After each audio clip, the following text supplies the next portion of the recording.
That was Katy Perry. And it really was Katy Perry, despite the argument that erupted in here. It was like, that's not Katy Perry. That's right. That sounds like a black lady because Cara's racist. Yes, she is. You're racist. Race. Yeah. We also have a brown person in the room. We do. Which is why I sound nervous, because I'm a white person. I'm scared of brown people. What about the redhead in the corner there, mate? Well, they're That's one even you more gotta child. watch. Everybody knows that they don't have souls. She could stick a knife in me at any time. That's right. You know? That's why your Harry Potter movies, they are pure fantasy, because Yes. there's a redhead in it who has two friends. Yeah, exactly. That's right. Oh no, there's real hurt there. There is real hurt on that face. That's terrible. I really didn't intend for that. To all the redheads out there, I do have some red left in my beard, although it's mostly grey. Redheads rule. Red's the best. There are too many redheads in this room, actually. That's right. There's like 5 people, but only 2 of them have souls. That's worrying. Anything could happen. Oh, excuse me. I had smoked about 17 cigarettes before I hit the air, as I always like to do. It acts as an expectorant and gives your voice a low and gravelly feeling. That's so right. if you ladies out there are feeling frisky tonight, remember that you're on Movie Groove. That's a great music bed. Movie Groove, it's the... Red's getting into it. It's what's on screen. You're on Energy Groove Radio. We're transmitting live from the beautiful city of Sydney and all around the world. My name's Alister Lockhart, and sitting with me is the amazing Gavalanche. You've been on assignment in LA, Gav. What did you get up to there, I man? did. I just got back. I was hanging out with George Clooney for a little while. Right. Yeah. Clooney again. Because you were bitching about him when we were talking about Sandy. Yeah. Sandy Bullseye. Well, Sorry, Bullock. She doesn't go by the name Sandy Bullseye anymore. No, but not in public anyway. That was the dim dark past. But well, George gave me a phone call after the last story. I mean, the last radio show when I was talking, because I was staying with Sandra, and we were giving him a bit of a stick. So I just went over there to so to speak. Yes, so to speak. That's right. He is a bachelor, and so I just went and hung out with him for a couple of days just to patch it up, and we did Las Vegas actually. Fantastic, but you didn't actually do any work while you were there. No, no. Freddie the Turk's paying for this. Good man too. Aren't you, Freddie? Freddie the Turk, people are safe when near him. Freddie the Turk, only the evil fear him. Softness in his eyes, iron in his thighs, virtue in his heart, and fire in every part of the mighty Freddie the Turk. I hope you're listening, boss. We love you. We truly do. We do. Can you hear the smile in my voice? He's a good man, that Freddie the Turk. And all the ladies like him. My grandmother likes him as well. She was talking about him. She said, "Hey, that Freddie the Turk, he's such a good boy. Yeah. He nice, he handsome man, he good, he's single." All right, like, Freddie, if you come in tonight, man, there's a massive pile of baklava here. That's it's in right. serious danger, man, but we are keeping it over He's for good. you. You eat that, you're too skinny. You come on, eat that. It just Too skinny. can't do any wrong. No, he's a mighty man, Freddie. Women want him and men want to be him. Anyway, here on Movie Groove, we always like to start each and every show with entertainment news from all around the galaxy. This is a bit we call Episode 11 on News Hope. And in the news this week, the Winter Soldier, Captain America the Winter Soldier, I should say. Yes. Held on to the top spot for the second straight weekend. The superhero sequel added $41.3 million, bringing its total so far to $158.9 million. If it remains on pace with Thor and Iron Man sequels, it will finish with at least $225 million. So it kept the top spot over Rio 2, which is a loud and garish thing for giving kids with epilepsy seizures in the cinema. Cool. So I don't suppose you saw that. No. No. Well, Rio 2 wasn't far behind with $39.3 million, which is a respectable take. That's essentially identical to the first Rio's debut around the same time in 2001, which is fitting because the plot is pretty much the same as well. Among recent animated movies is noticeably higher than the crappy Cloudy with a Chance of Meatballs 2, really one of the worst sequels I've ever seen. Oh, was it that bad? Because I liked the original. No, well, because it had this character in it who was, it was a caricature of Steve Jobs. I can't remember what his name was, who was both obvious and yet deeply unconvincing at the same time. Mm-hmm. You know, the primary mistake of writing a bad guy, and this is screenwriting 101 for those of you who are planning on doing it, your bad guy has to be interesting. He can't just be evil because he is. No. They even have it in the script. But why? Oh, because it's fun, he says. And oh yeah, attention, United States. Will Forte is not funny, never has been. Take a second look. Mr. Peabody and Sherman got $32.2 million, so it's doing better than those. The first Rio was well liked. It had more of the same broad humour, unfortunately. Changed the setting. Is the Amazon rainforest more interesting in Rio de Janeiro? No. But they did add a few new characters voiced by Kristen whoever that is. Andy Garcia, remember him? Andy Garcia. And Bruno Mars. And being an old person, I have no idea who that is. Who's Bruno Mars, Gav? Bruno Mars is a singer. He was born in Hawaii. Right. He's American, obviously.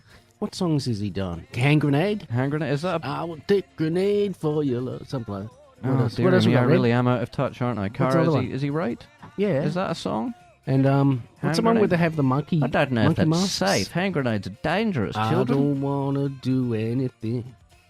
So they've got all those celebrities in it for whatever reason. That's pulling them in. If you spot anything that we say wrong tonight, why not hit us up on Twitter, or even better, the new Facebook page? Yes, sports fans, it's there's shiny. a new Facebook page. Did I say Spacebook or Facebook? You did. You're just so excited about it. It's my. We've got a new page on my book. That's right. I've made a mistake on the computer. Where's the liquid paper? I got a new. It's on the Spaceface anyway. Spaceface. That's so right. Spaceface. We've got a new Spaceface page, and if you want to post how much you love us or how much you'd really like us to shut up and just put some more music on, hit us up on there. I know that you've got your Facebook open. Your Facebook is open right now. Look for the Facebook page and post something. Yes. Or I'm going to play Pitbull. Oh, I don't have any Pitbull. Jonas Brothers. That'll do it. Yeah. Facebook posts, or I play Jonas Brothers. As expected, Oculus, about the haunted mirror. It's about a haunted mirror that kills people. Oculus. You know, if you break a mirror, you get 7 years bad luck. Yeah, well, this one, what if they don't break it and they end up getting a good deal more than bad luck. Well, what if you make mirrors? Do you get like 7 years good luck? If you're a mirror maker? No, if you make mirrors, you get very little income, essentially. Oh, and mercury poison. Probably. Oculus and Draft Day both opened modestly. Supernatural horror movie took a third place with 12 million. That's not bad. It's on par with Insidious and Mirrors? I can't even remember that. Why did I write that down? I think that was with Kiefer Sutherland, and it was really bad. It was about haunted mirrors, just like Oculus. But it's not a great start, but it's better than recent big-budget efforts like Need for Speed and Schwarzenegger's Sabotage, where it sunk like a stone. Wow. Yeah. Poor Arnie.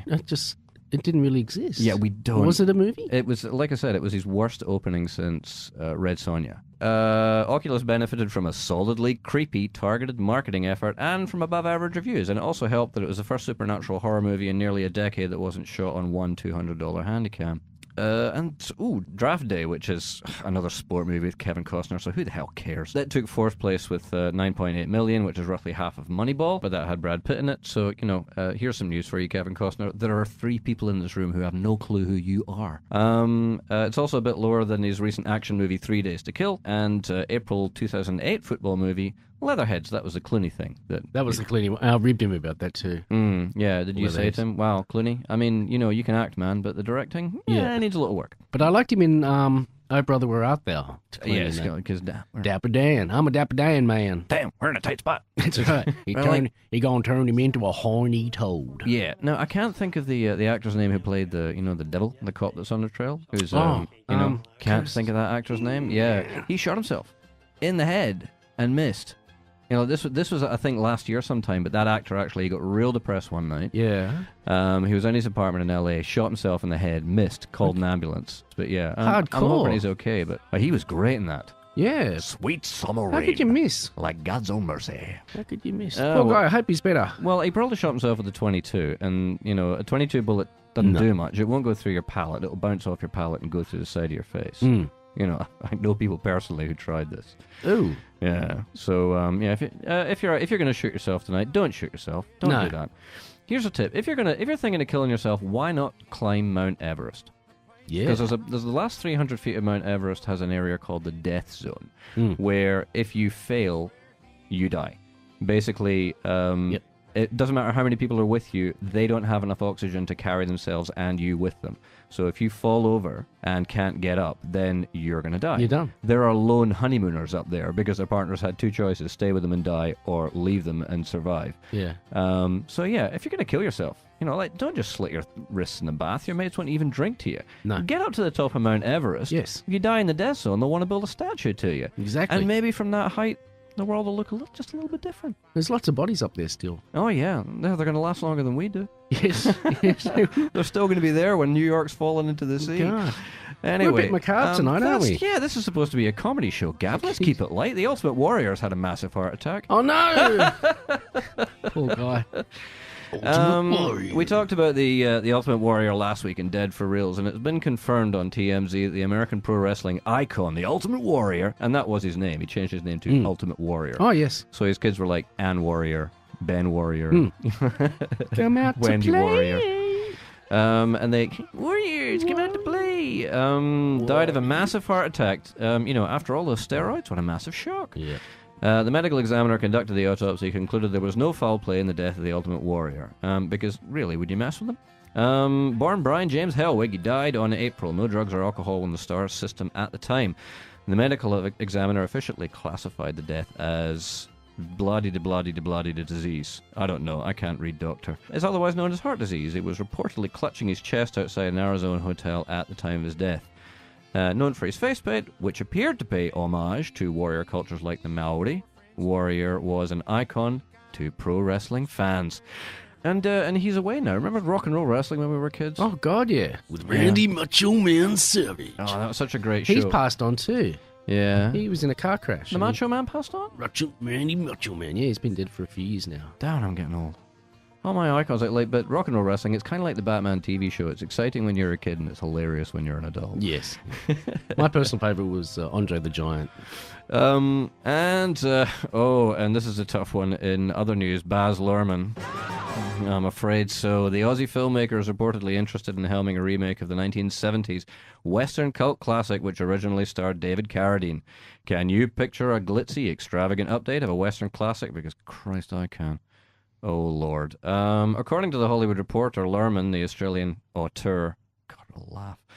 The Great Gatsby, Romeo and Juliet, Moulin Rouge, I saw that the other night, doesn't get better with repeat viewings, is in talks to direct Kung Fu, a big screen adaptation of the 1970s martial arts Western series. The show starred David Carradine, who's no longer with us. Of course, he died hang-wanking. Ooh. He died here. What? What? Autoerotic asphyxiation. They found him in the cupboard with a belt around his neck and his pants at his ankles. Really? Yeah. Like Michael Hutchins style? Yeah, Michael Hutchins style, baby. Wow. Which is such an embarrassing way to die that Michael Hutchins' parents insisted that he committed suicide. Yes. It's not something you usually hear from the parents. Wow. Can we get any darker? I bet we can. The show starred David Carradine as Kwai Chang Caine. The Shaolin monk who travels through American Old West, and the show was a cult favorite. And also the origin of the patronizing nickname Grasshopper. THR also reports that if Luhrmann does sign on, he'd be likely to do a rewrite on the script. Oh, that'll be good. Penned by Black Swan writer John McLaughlin. Oh, which is currently to be set in China rather than the Old West. There's no details on what vision Luhrmann will bring to the remake, but considering his past films, it'll be less like a film than a wedding cake. Who's going to play Kane? Oh, who the hell knows? I'm not watching it. Did you see Australia? No. Right. I saw Hugh Jackman in it, though. He was dreamy. Right. Yeah, there were shots of his glistening body. Slow motion pouring water on himself. It was like I helped him get fit for that film and the Wolverine films. Was that right? Yeah, we do. But you're his fitness trainer as well. Yep. Far out, man. We do some morning jogs at Bondi. Yeah. And just, a couple of weights, some swimming, mix it around a bit, Yeah, okay. A bit of sparring. So you would have been the one that coined that famous catchphrase of his. Yes. Which is... That's right. If the bar ain't bending, you're just pretending. That's it. I saw Australia. Now, I'm not a full-blood Australian, as it were. Okay. I was born in Scotland originally, and then I came here very early. What? Kate, what? What's that? She seems surprised. What? She's so. Didn't you know he was Scottish? I got this accent because I learned English from the show Taggart. That's right. There's been a murder. And he watches Craig. What's that guy's late show with Craig? Craig Ferguson. Craig Ferguson. Aye, Craig Ferguson. He's from Glasgow as well. I love Craig Ferguson and Jeff. So what the hell, man? So I've always had sort of like the luxury of viewing Australian culture from the outside because Australians don't like it when you make fun of you, but I think it's quite funny. Like that episode of The Simpsons is about Australia. Most Australians don't like it. I think it's hilarious. I loved it. It was good. Yeah. Rip into us. Yeah, a lot of Australians don't quite like it. Australia was so bad that I was actually embarrassed for this country as a country. Oh, it is horrendous. It's just unbelievably Should we rename it New Zealand or something? No, I wouldn't even do that to New Zealanders. It's an insult. It is a view of the bush, ladies and gentlemen. By a man who clearly thinks that it is both funny and quaint. And if you've ever been there, it is neither. Oh, wow. It's so bad. That's it for a News Hope, thank Christ. And remember, when it comes to movie news, this source will be with you always. Next on the show, listeners, ladies and gentlemen, we've got the segment of the show where we have a look around at what's opening in theatres in Australia and all over the world. This is Opening Scene. Thank you. Thank you very much. Nobody applauds in the theatre anymore. Very polite golf clap. Yeah, it really is. The sort of thing that you do at a child's school play. Yeah. Yeah, that kind of thing. Yeah, or a wedding speech or something. It's awful. So we need to sort of put that in. Anyway, this is Opening Scene, and first of all, we've got bears. Bears? That's right, bears. In an epic story of breathtaking scale, it's a Disney thing. Mm-hmm. It's the year in the life of a bear family as two impressionable young cubs, surprise, are taught life's most important lessons, such as don't eat yellow snow, don't eat the red mushrooms, and so on and so forth. Set against the majestic Alaskan backdrop, teeming with life, their journey begins as winter comes to an end, and the bears emerge from hibernation to face the bitter cold. The world outside is exciting, but risky, as the cubs' playful descent down the mountain carries with it a looming threat of avalanches. But it's okay, because killing several bears won't pose any threat to the production, because bears all look the same. Remember Milo and Otis? Yeah, wasn't there about 6 of them? Or? Yeah, there was that famous scene where like the little kitty cat falls into the rapids, and they've got like about 4 or 5 different cats. Yeah, just getting carried along by these rapids. Yeah. So yeah, but they weren't hurt though. No animals were hurt. I spoke to a filmmaker he had done a short film about a slaughterhouse. Ooh. And it said at the end, no animals were hurt in the making of this film. And I said, seriously? And he went, well, an awful lot were killed. None of them were hurt, just killed. Anyway, as the season changes from spring to summer, the brown bears must work hard to find food and blah-de-blah-de-blah. There's male bears, predators, an ever-present wolf. Spoiler alert, it's a kid's movie. It's going to be fine. Bears captures the fast-moving action and suspense of life in one of the planet's last great wildernesses, Alaska, most of which is covered in toxic sludge and abandoned mining equipment, which is why this film was actually shot in New Zealand. A Haunted House 2. I'm afraid so. A sequel to the desperately, desperately unfunny, supernatural movie handheld camera thing from last year. Marlon Wayans can't catch a break because basically his films suck. When it comes to his love life, sorry about the editorializing, Gav. I know how much of a fan you are of the Wayans brothers. Used to be. Yeah. He thought he'd left all that supernatural nonsense in the past after the death of his girlfriend Keisha. In a haunted house, she was possessed by a noxious entity, and fart jokes ensued. So many fart jokes. Things aren't looking any more promising for Malcolm in a Haunted House 2, as you can see from this exclusive clip from the movie. He's shacked up with a new gal named Megan, played by the yummy Jamie Presley, and her 2 kids, and things are copacetic between the young couple. It's just at the house they've got to worry about, and Keisha's returned from the dead, and that's kind of a problem too. Here's a taste. Oh no, he's playing with his imaginary friend again. What you doing there, buddy? Wanna help me load some boxes? Tony says, oh, hell no, I ain't your slave. Is it me or is his imaginary friend sound black? What the? Oh! You want some of this? You can't kill me! You have to do that. Baby? Oh my God. You can't be jumping out on brothers like that. I don't know what's wrong with him. Call 911! Tell him the dog is white! Tell him the dog is white! And those are just the best bits, God. folks. Wait till you see the movie. Ironic racism.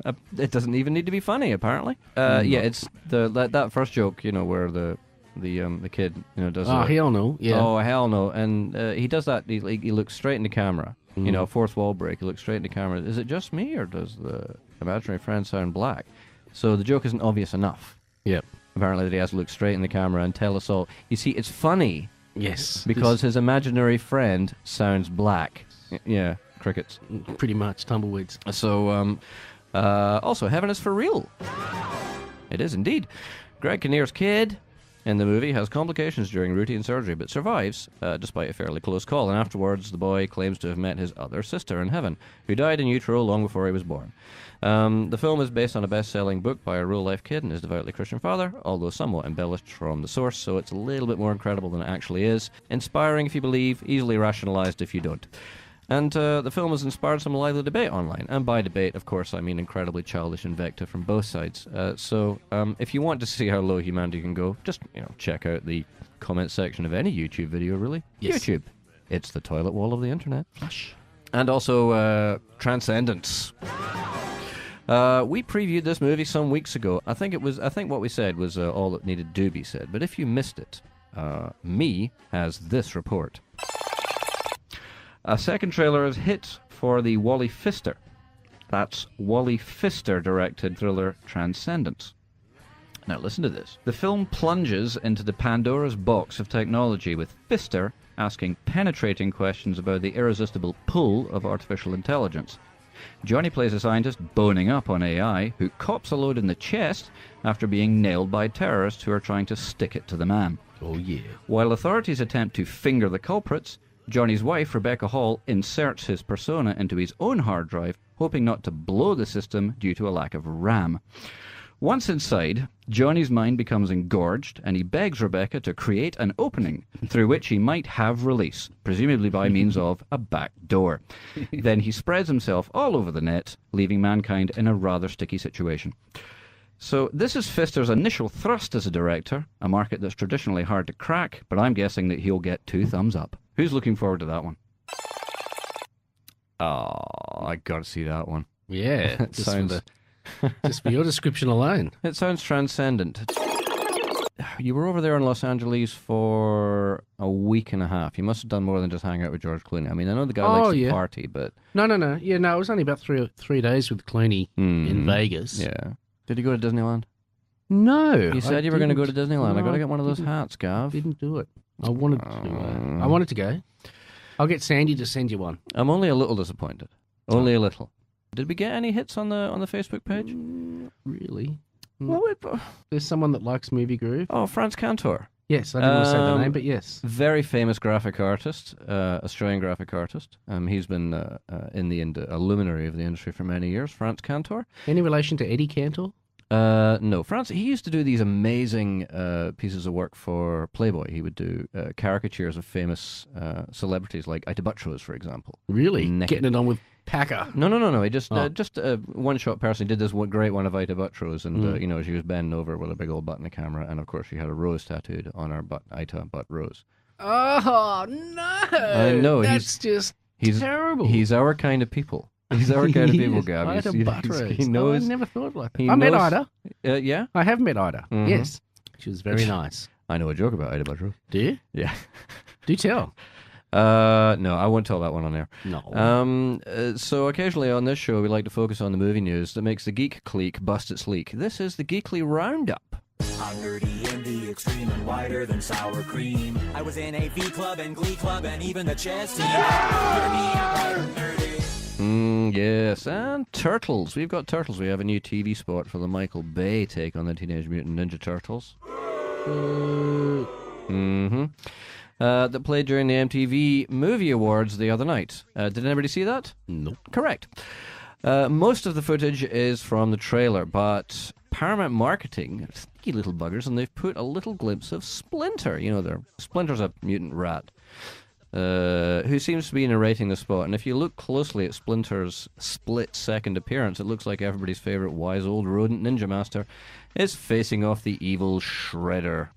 Something to get excited about? Only if what you were after is pandering fan service from someone who probably learned everything he needed to know about the franchise by watching a couple of episodes from the 90s cartoon show, which I really wasn't all that impressed when it first came out. No, I didn't like the cartoon initially. Because the comic was cool. You know, they did the cartoon show and they made the masks multicolored and they turned them all into idiots.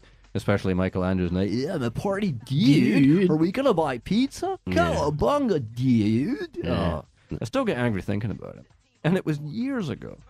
Anyway, in the shot, the character looks to be designed around the director's usual level of cultural sensitivity, looking as it does like an anthro-caricature of Dr. Fu Manchu from an old Peter Sellers movie. Well, as it happens, in a Movie Groove exclusive, ladies and gentlemen, Movie Groove contacted the director today via satellite link-up to his cave in Afghanistan to get his response on these allegations of racism, and we have that interview now.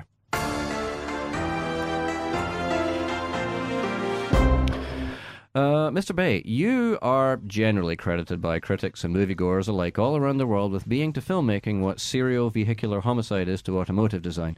But in this latest cinematic debacle, it's become apparent that your depiction of foreign cultures and non-white ethnicities is of a level of ham-fisted ignorance normally associated with the political commentary of Mr. Mel Gibson.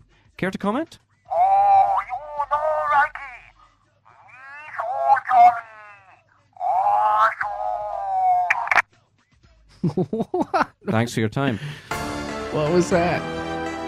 What the hell, man? Director Michael Bay there, with his response to allegations of racism. Interview is bullshit. That wasn't actually Michael Bay. X-Men. Oh, and this is not good. After releasing all sorts of interesting goodies on the new X-Men movie, director Bryan Singer is now drawing all sorts of attention, and for all sorts of bad reasons. And in a news item featured in Variety just this afternoon, the director has been accused of sexually abusing a minor. Yes, during which Singer is said to have gotten all covered in coal dust. What?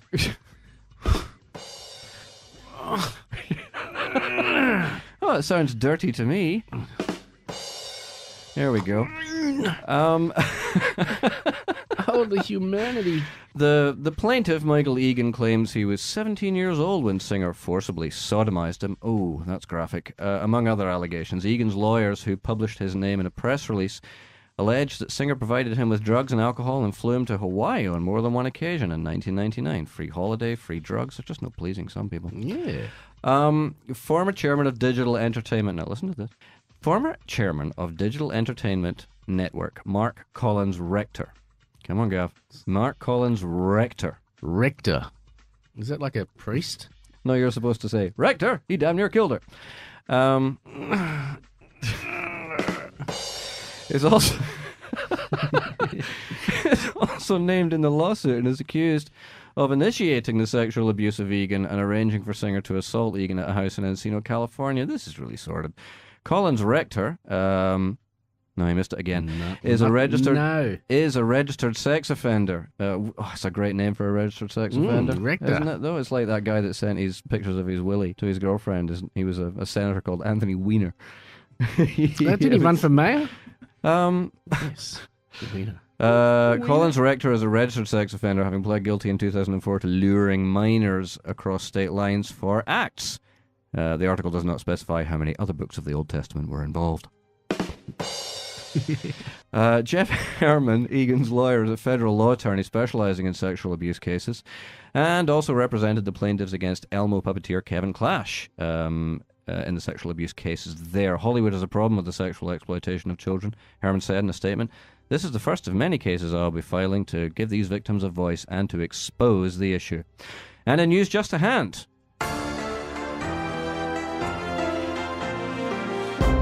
beloved Sesame Street character Elmo has come out in support of the singer, saying all he did was shove his hand up my butt.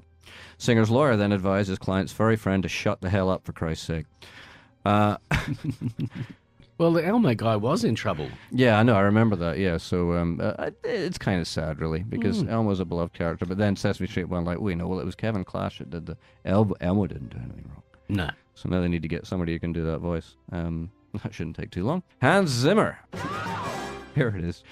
To score Batman vs. Superman, the movie. That's still what they're calling it. We have no idea what it's going to be called. It's called Batman vs. Superman. In a movie that surprises no one.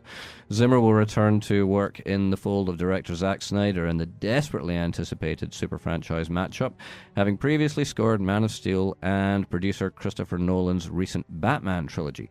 Hans Zimmer is, of course, the composer who gave the world a musical device now so overused it's thought to be a major accelerative factor in global warming. In a surprise exclusive, Movie Groove has learned that the composer was almost fired by Paramount during the recording of the soundtrack to Inception, after being told by friend of director Nolan, Matt Damon, that it needed more Bwarn. This incident is now known within Hollywood lore as the Bwarn Ultimatum. No. You hear that? No. They love me here. Thank you. That's just Thank you. No, thank you. That's... Oh, please, no. Please, no, all right. You're too kind. No, settle down there. Settle down. God, don't encourage Thank you, people. folks. So that's... Terrible. Terrible jokes. Fired. And after years of discussion, according to Richard Donner, The Goonies 2. I'm really going to get another sting. Is finally moving forward at Warner Brothers for some reason. Apparently, Cara has seen it. She hasn't seen any other movie ever, but she's seen The Goonies, a movie that I watched once when I was 5 and hated it. Yeah. Yeah, so there you go. But people seem to have this all warms and fuzzy. Oh, The Goonies, it's such a well-remembered... Not for me, I thought it was rubbish. I like the soundtrack. Cyndi Lauper. Well, I mean... That's about it, though. Yeah, no, I do have a Cyndi Lauper track here. We could listen to it, or Gav, I could push a 7-inch nail into my ear canal. Yes. Really, really slowly. Do both. So...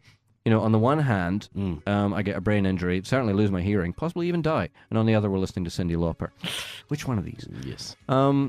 So, The Goonies 2 is finally moving forward at Warner Brothers, meaning that in the search for marketable material, Hollywood is now dug so far past the bottom of the barrel, they're currently hauling stuff directly from the lower digestive tract of the Dark Lord Satan himself. Donner's been talking up the sequel for years, but Ain't It Cool News reports that it's real. Steven Spielberg, Chris Columbus, who wrote the original, and Donner are producing. And they're actively looking for writers and a director to give The Goonies the next-gen treatment with the original stars in cameo mode. This is good news for original cast member and former child star Corey Feldman, whose only screen appearance in the last decade was commenting on his longtime bromantic partner Corey Haim, who had only briefly become interesting by permanently giving up breathing. Yeah, how did he pass away? Drug overdose. Heroin, wasn't it? Yeah, so if there's any friends and family of Corey Haim out there who are upset by my comments, don't you think you're partly to blame? Will Chunk return to Sorry. Will Chunk return to do the Truffle Shuffle once more? Will a sequel to a 30-year-old movie be any good just this once? Will someone put a gun to the back of my skull and empty the clip? Anybody? Please? Also in the works at Warner Brothers is a remake of Joe Dante's Gremlins, which I'm actually kind of looking forward to. I loved that as a kid. It's the kind of kids movie they don't make anymore. One that features intelligent and sentient creatures being fed live into microwaves and food processors for laughs. Yeah, and basically it carries a message: to save yourself, you must murder all of your unruly and ungrateful offspring. Jotham, I would give your full name to the listeners if I knew how to pronounce it. I would. What have we got on Facebook? Anything? No. Nothing. You're sitting in front of your computers and you're listening, but there's nothing on Facebook. Only Franz Cantor, the great Australian artist, has bothered to give us a heads up. Nothing else. No. Frankly, I'm very disappointed. Each week, Gav, because we're just going to move straight on, we breach the veil between worlds as we look at events of the future in theatres across the globe through the terrifying wormhole of the event horizon. Oh, you... We're going to have to sing the theme tune. Let's not bother. We're just going to do this. Right. Yes. There you go. That's the theme tune to the event horizon this week. Samuel L. Jackson may return for Die Hard 4. And while there's little doubt that the Die Hard franchise is running on fumes after 2013's crappy A Good Day to Die Hard, a rumor dropped yesterday about Fox wanting Samuel L. Jackson back in the game for the 6th installment, reprising his character from Die Hard with a vengeance, Zeus Carver. There's Zeus, yeah. He's a cool character. Mr. and Mrs. Carver. Well, yeah, kind of. He did a lot of yelling, but that's what he does, though. That's what his thing, So that's why he wasn't very good in Star Wars. No yelling. No. Jedis don't yell. Well, he did yell at the end, but and even he then... died, he got knocked out a window. Wow, that movie sucked. Keeping our hopes up might be a mistake, though, because rumors are rumors, and 4 out of 5 Die Hard movies are shite. However, it's not like Jackson's known for turning down huge sums of money, because I wouldn't. I'm not going to blame you for that, Sam. And who knows, maybe the addition of someone who gives a toss about their job will see Bruce Willis finally give a performance above and beyond those he's become known for, delivering his lines like he's been interrupted while texting. If you've seen the last couple of movies, I don't know if you saw A Good Day to Die Hard. I kind of fast-forwarded through the last one. Yeah, and he's just... the poor bastard's bored out of his mind. Why not stop making movies? Yeah. If you don't like it anymore, don't do it. Yeah. Do like Sean Connery did. Retire, you Is Sean Connery retired? Yeah, Sean Connery retired from acting. He did The League of Extraordinary Gentlemen, and it really was the final nail. I mean, he was getting old, and he was getting tired, and he was getting kind of bored, and the director had directed one movie before that, and so Sean Connery and him locked horns because... And to be fair, it was a terrible movie. They had a scene where they're having a car chase through the streets of Venice. That's the streets of Venice. Yep. There's no. So, and they also get in there with, like, there's a giant submarine which, travels into Venice, the Nautilus. through the canals. Captain Nemo's one. Yeah, and the canals are about 6 foot deep, if that. Yes.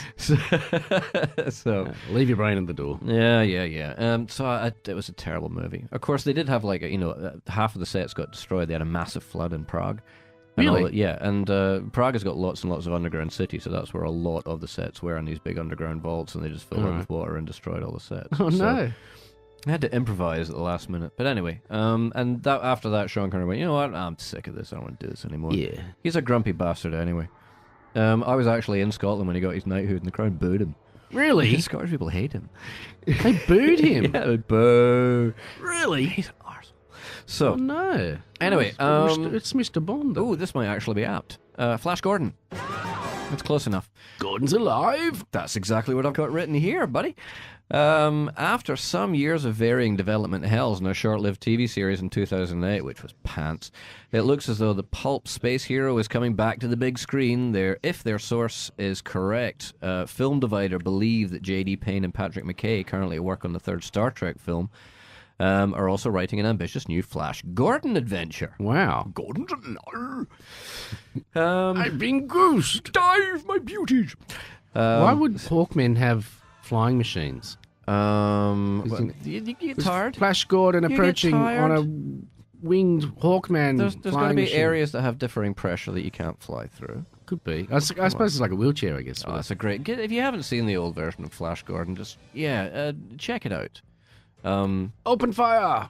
All rockets! What do you mean, Flash Gordon approaching?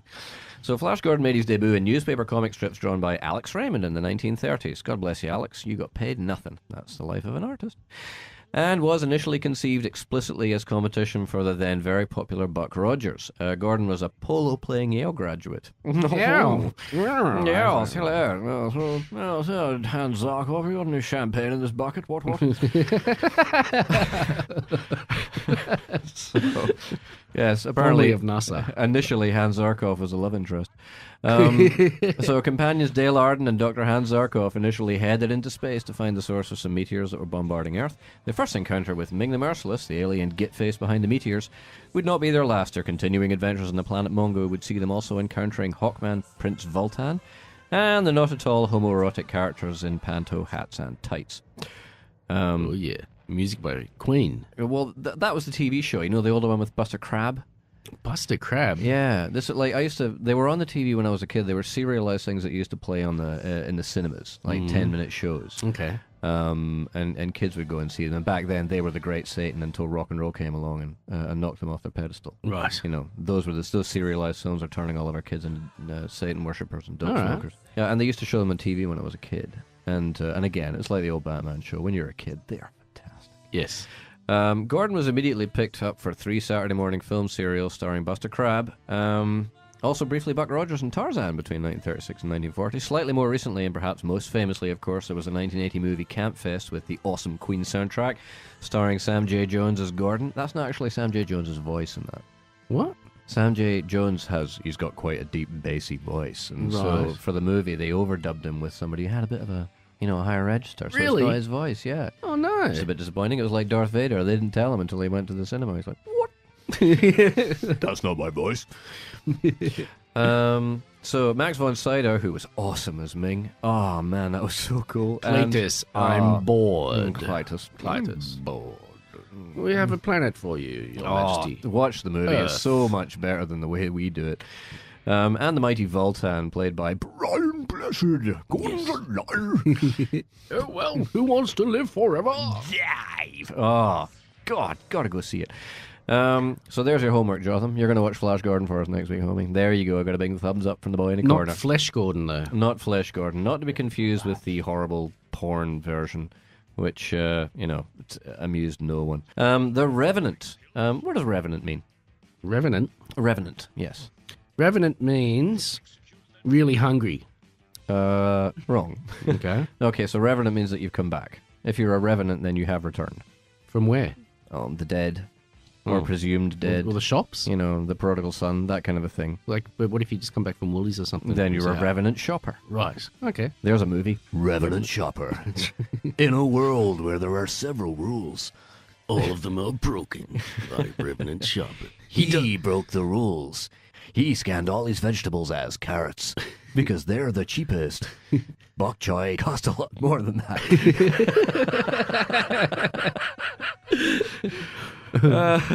Here on Movie Groove, we're very easily amused by our own antics, and you can Yeah. probably tell. Anyway, The Revenant, Alejandro González Iñárritu, director of Babel and 21 Grams, which was a great movie, I thought. Leonardo DiCaprio has been tapped to play Hugh Glass. Not Hugh Jass, Not Yes. the hilarious gotcha call thing. I'm still working on my Indian accent for all the gotcha calls that we'll no doubt be doing in the show later on. Oh my goodness, your refrigerator is running. See, it needs work. So Leo plays Hugh Glass, a trapper who traverses Traverses? the woods in the 19th century with a band of dubious companions.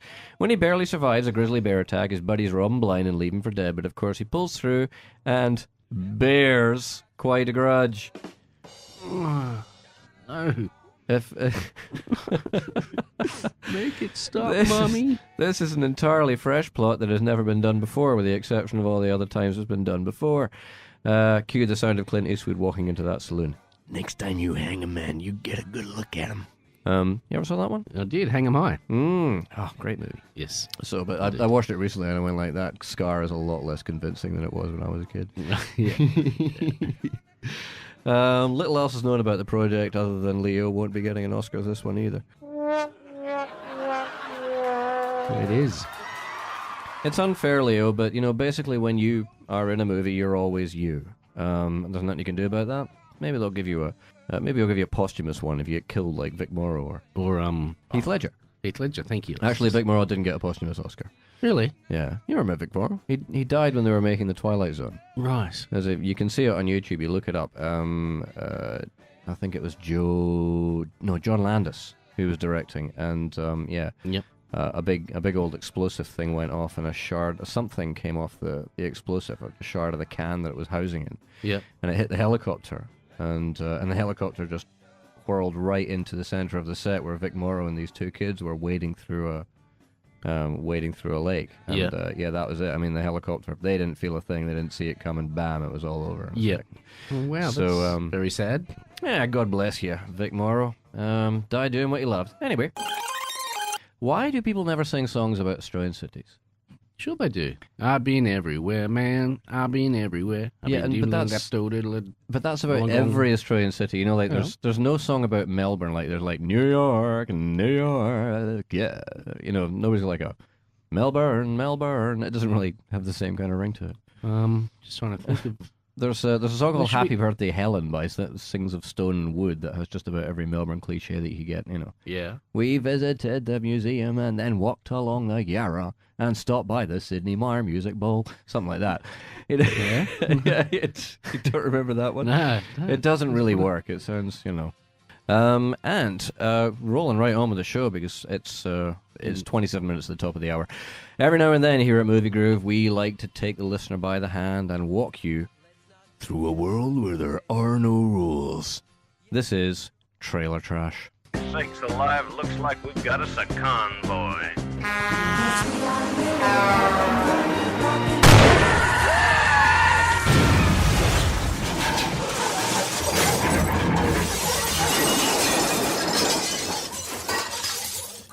This week on Trailer Trash. Yep. We've got a most wanted man. The trailer for the American director Anton Corbijn. Carbuncle. Anton Carbuncle, his John le Carre adaptation, A Most Wanted Man, has premiered via Yahoo. And it looks pretty cool if you like your spy thrillers to be more realistic than, say, any of the Bond films or a Roadrunner cartoon.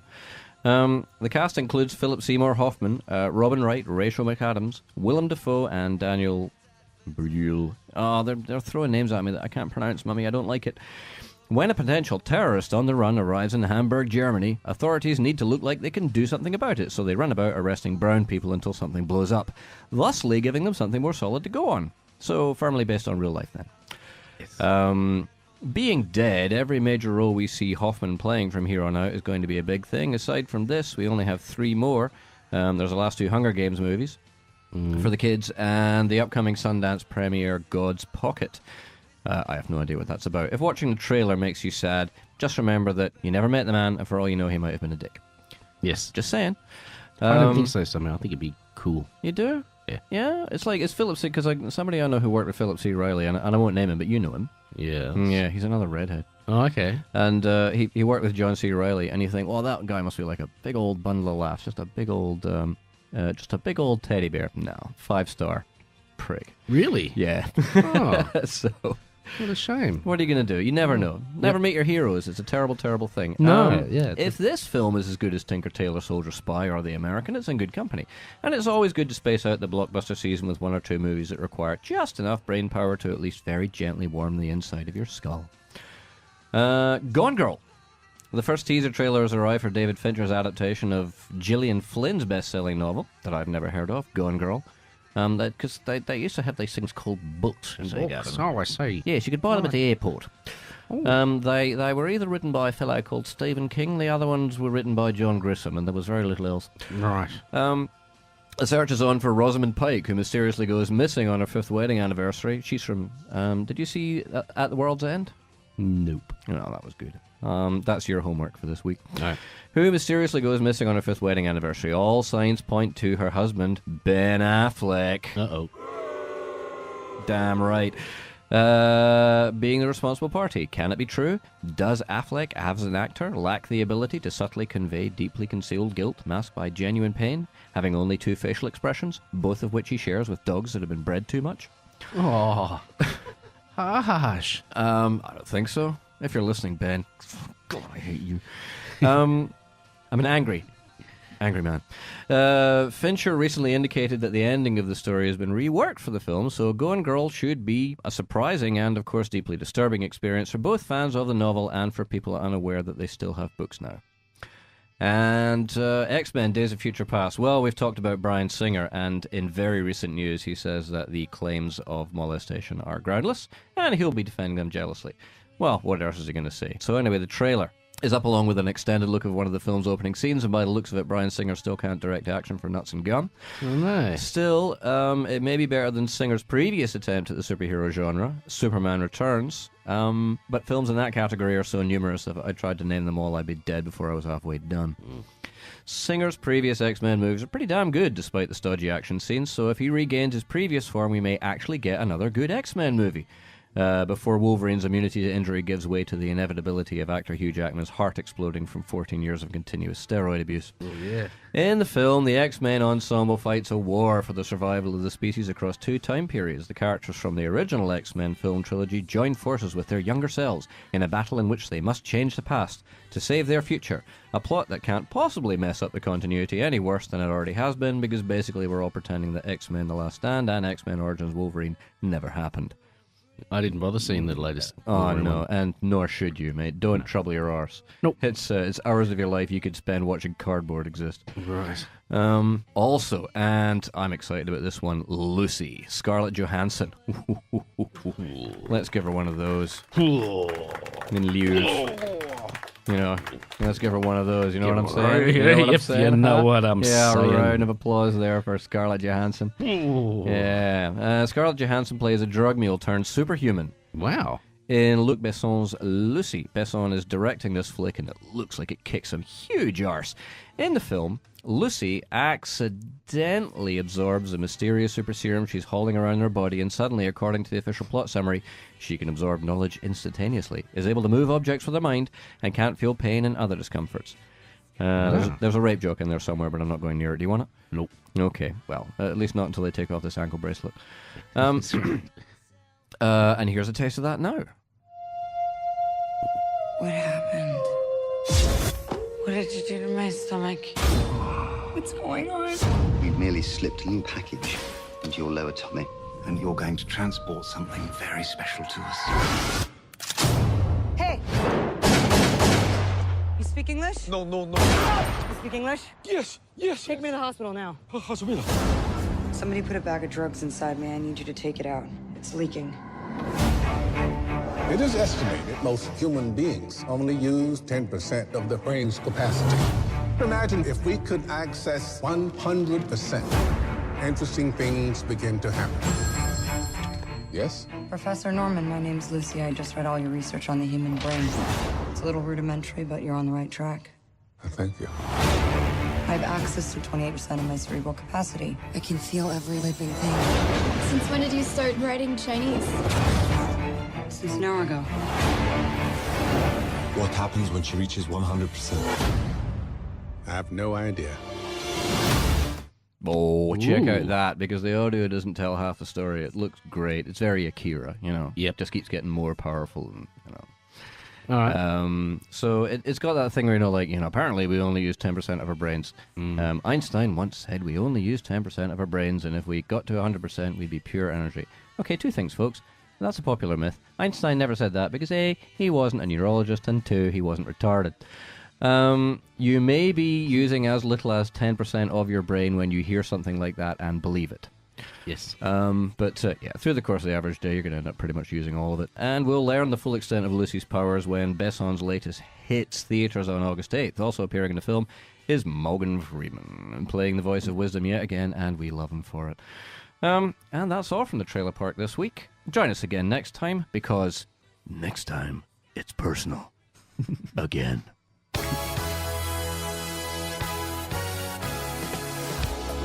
we all know who this is. Come on. It's Michael Jackson.